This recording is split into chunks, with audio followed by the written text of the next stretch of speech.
자, 10번째 썰 한번 가보도록 하겠습니다. 시청자 질문이고 332디포님께서 질문을 주셨습니다. 저에게 질문을 주신 332디포님께 감사하다는 말씀 전해드리겠습니다. 질문 주셔서 정말 감사합니다. 부모님이 물려준 집 받으면 본인이 능력이 없는 건가요? 아니죠.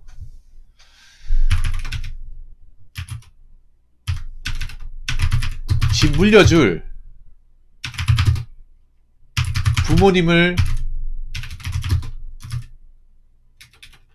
부모님의 가족이라는 것만으로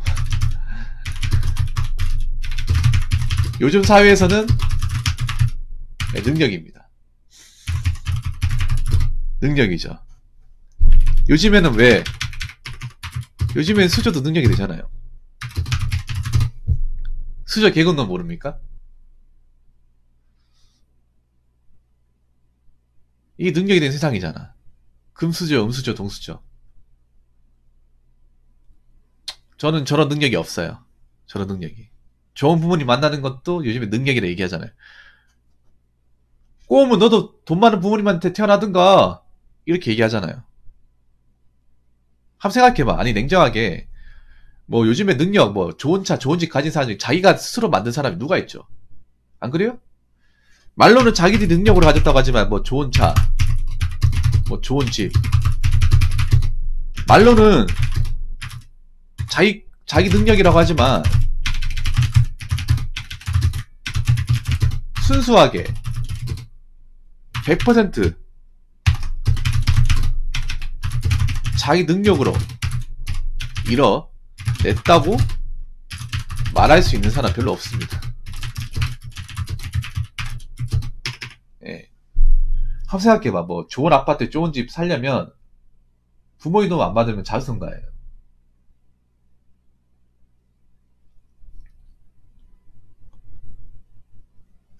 근데 그런 사람이 없어요. 없어. 저 강남에 왜 그 부유층 자제분들? 내가 그 동네 살았다고 해서 그 사람들도 그런 거야. 뭐냐면 강남에서 나고 자라서 부모님 밑에 자랐다 하더라도 부모님이 아무것도 지원 안 해주면 우리랑 별반 차이가 없어요. 좀 나쁘게 말하면 빈껍데기야. 한번 생각해. 왜 대한민국에서 왜 수저 계급론을 사람들이 많이 받아들이고 인정하냐면 대한민국 사회에서 부모님한테 푸시를 받냐 푸시를 받지 않느냐가 정말 중요해요. 이 대한민국 사회가 순수 자기만의 능력으로 뭔가 일구기에는 굉장히 빡습니다.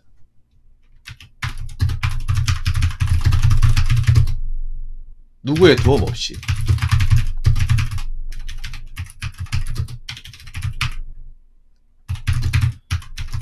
자신의 능력으로 뭔가 이뤄가기에는 한계가 있습니다. 예를 들어 좀 냉정하게 얘기할까요? 재벌입시 자제도 솔직히 뭐지 부모님만 늘려받지 않았으면 뭘 그리 대단해. 그 회장님 밑에서 안 태어났으면 뭐 그리 대단합니까? 그 회사 입사했을까요? 솔직히 말해서. 우리처럼 FM대로 해가지고 대조 공채로 뚫어보라고 했으면 들어갔을까?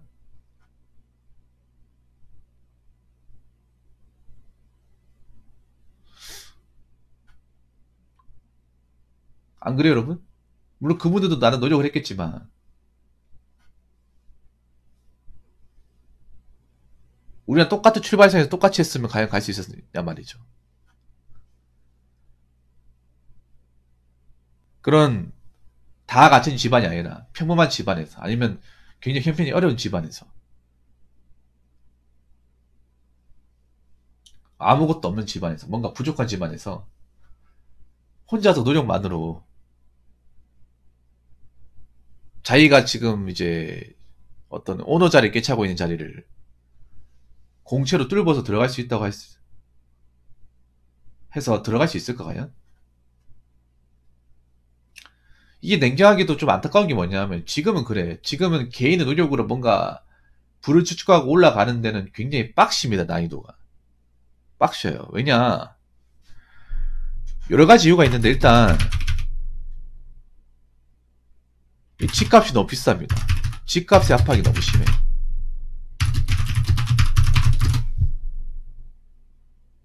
그러니까 집이 개인 노력으로 이걸 일어나가는데 한계가 너무 세요. 특히 뭐 서울 같은 지역들은.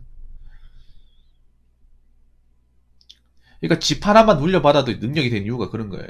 집을 가진 것만으로 내가 뭔가 집을 뭔가 돈을 모아서 사야 된다는 그런 어떤 뭐 대출을 받아야 된다는 그런 압박에서 벗어나는 겁니다. 그것만으로 내가 다른 사람들에 비해서 엄청난 이점을 꿰차는 겁니다.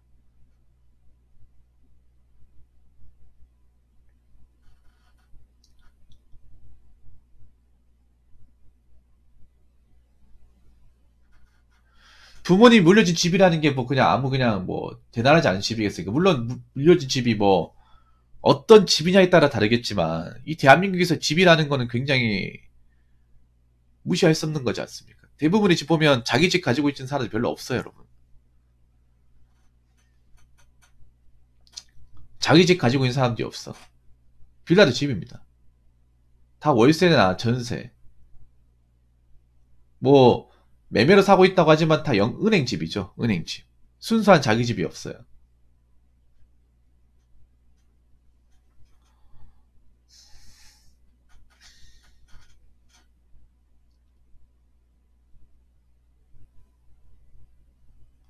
그만큼 개인 노력으로 뭔가 집을 마련하고 올라가는 데는 굉장히 빡시다는 거예요. 물론 뭐 눈을 현실적인 눈을 낮추고 아껴가 살면 이제 가능은 하겠지만 이 대한민국 사회가 그런 거잖아요. 대한민국 사회가 사람들이 서민들이 왜 집을 못 사냐 뭐 이런 얘기하면 기분 나쁠지 모르겠지만 월급이 작아서 못 사는 것도 있는데요. 너무 현실적인 어떤 자기들이 소비하는 어떤 그런 소비 눈이 너무 높아요. 그걸 포기를 못 하기 때문에 쓸 거 다 쓰기 때문에 그 월급에 쓸 거 다 쓰니까 돈이 없는 거야. 돈이 없어가지고 그 돈 가지고 모으려고 하니까 돈이 또 안 모이는 것도 있단 말이에요. 그리고 너무 그 30평짜리 있잖아요. 서울 아파트 기준으로 내 집 마련을 자꾸 얘기하니까 서울의 집만 아파트가 아니잖아. 지방에도 집이 있단 말이에요. 지방 집하고 서울하고는 또 갭 차이가 많이 나잖아. 뉴스에서도 굉장히 사람들한테 프레임을 많이 씌웁니다. 어떤 식으로 프레임을 많이 씌우냐면 자꾸 뭐 월급쟁이가 뭐 내 집 마련을 하기까지 걸리는 시각하면서 보여주잖아, 맞죠? 근데 그게 웃긴 게 모습들이 굉장히 많아요. 무조건 30평짜리 아파트 99.9 방 3칸에 화장실 2개 딸려있는 그런 집을 가지고 갑니다. 애초에 그런 집을 사는 사람도 이제 많지 않을 텐데. 그리고 무조건 뭐 직장인이 월 300 모은다고 300 모은 사람이 얼마나 있어요, 여러분? 대기업도 300 모은 사람도 거의 별로 없을 텐데. 그 20년 동안 모은다고. 20년 동안 다 할 수 있나? 회사를? 한 25년 동안 다 할 수 있나요? 그렇게 다니면 성공한 거 아니야? 하는 직장에서?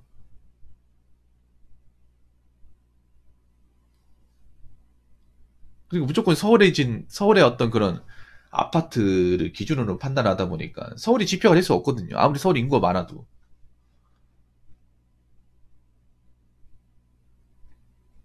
그래서 뭐 부모 집 물려준 집이 뭐 서울의 집이냐 아니면 뭐 지방의 집이냐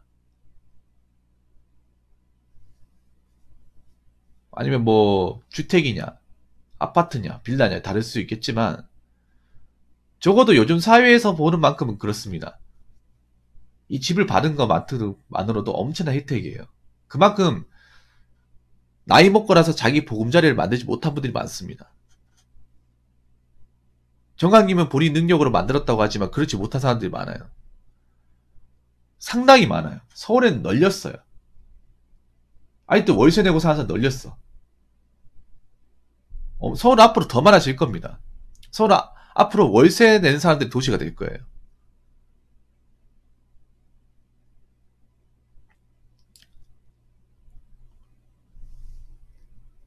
왜 젊은 친구들이 돈을 안 벌려고 하잖아. 뭔가 돈을 모아서 자산을 키워가지고 좀 차곡차곡 모아서 이렇게 전세를 이렇게 좀 넓혀 나가야 되는데 물론 말도 안 돼 비싼 것도 있지만 뭔가 좀 그 생활에 타성에 젖어가지고 그냥 뭐 이 월급 받아가지고 그냥 그 돈 봐봐 얼마 하겠냐 그냥 이 월급에 맞춰 살자 이러는 사람들이 좀 많이 늘어나잖아요. 거기다가 서울은 앞으로 월세가 좀 많이 비싸질 것 같거든요. 수요가 많으니까. 지금 뭐 전세 살던 사람도 전세 이자 때문에 월세로 돌리고 있잖아요. 그래서 아쉬운 사람들은 이제 월세 사는 사람들이죠. 수요는 많으니까. 그래서 서울을 보면 집같지도 않은 집들이 막 월세 말도 안 되게 비싸게 받아도 들어온 사람이 있으니까 받는 거예요, 이게. 정말 닭짝 같은 집도. 그런 것도 기저해가지고 방으로 만들어가지고 돈을 받잖아요.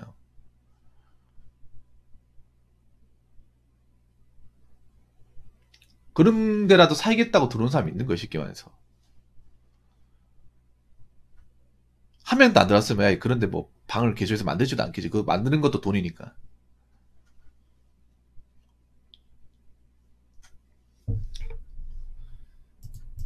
그래, 그걸 알아야 돼. 물론, 이 집이라는 게 뭐, 가격마다 틀리겠지만, 대한민국의 집 한 채 없는 사람들이 그만큼 많은 거예요. 집 한 채. 그리고, 이 나이가 먹을수록 이 집이 주는 안정감이라는 게 무시 못해요. 한번 생각해봐. 집을 받는다는 건 적어도 내가 내 집에 생긴다는 건데, 내 집에서 뭐, 내가 떵떵거리고 살아도 상관없는 거잖아요. 월세는 내가 월세 못 내면 쫓겨나잖아. 전세는 전세기간 만료되면 나가야 되잖아요. 2년이면. 월세는 그리고 물가에 따라 계속 올라갈 수 있잖아요. 이번 달 50 냈다고 내년에 50 내는 게 아니잖아. 내년에 60 내야 되잖아요. 수요가 많은 70까지 내려갈 수도 있는 거고. 항상 이 돈에 대한 압박이 시달리는데, 적어도 집을 물려받으면 이 집은 내가 내 것인 이상 10년, 20년 뭐 무너지지 않는 이상 계속 살 수 있는 거죠. 그게 한국 사회에서는 굉장히 큽니다. 굉장히 혜택이에요. 거기다가 투자 가치로도 써먹을 수 있고, 뭐 거기에 뭐 재개발된다거나 어떤 그런 이제 뭐 지금 힘들겠지만 앞으로 봐서.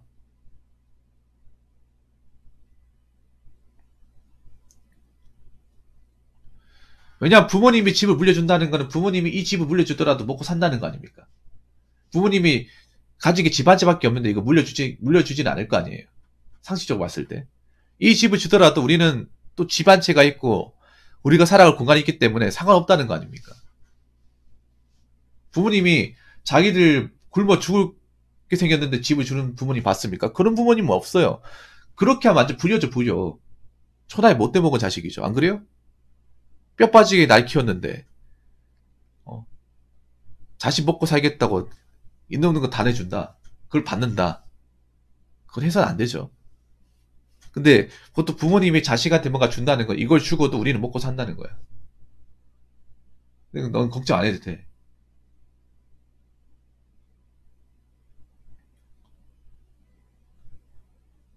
여러분도 그런 거 부럽지 않나요? 왜 그런 거 있어요. 뭐냐면 예를 들어서 공무원 시험 합격하더라도 누구는 부모님한테 물려받을 거 없어가지고 물려받기는커녕 집에 빚이 많아가지고 월급을 받는 족족 이제 빚 갚아야 되는 사람이 있는데 어떤 사람은 공무원 뭐 5년 6년 걸려도 합격만 하면 아파트 그냥 너 가져라. 이 명의를 해놨으니까 너 살면 돼. 그런 사람이 있어요. 똑같습니까? 완전히 다르죠 이게.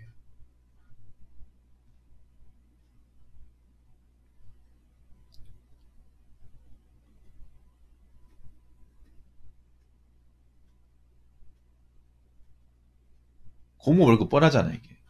진급을 해도 올라가는 속도가 천천히 올라가잖아요. 그래서 뭐 능력이 있나 없냐를 따지기 전에 한국 사회에서는 수저도 능력으로 보기 때문에 제가 봤을 때는 능력을 생각합니다. 좋은 부분 만나는 것도. 그런데 이걸 어디 가지고 어디 가서 능력이라 예세우기엔 좀 그래요. 수저 계급론을 봤을 때 능력은 맞는데 개인의 능력으로 개인의 어떤 능력으로 자랑할 것까지는 아니에요. 그냥 내가 좋은 부모님 만났다. 내가 좀 집을 구입해야 되는 수고를 덜었다. 딱 그 정도입니다. 딱 거기까지만 해석하면 좋을 것 같아요. 그만큼 대한민국 사람들이 이 집 문제에 굉장히 시달리고 있다. 수많은 사람들이 월세 압박에 시달리고 있다는 건 사실입니다. 네. 여기까지 얘기하겠습니다. 아무튼 저에게 질문해 주신 332 디포님께 감사합니다.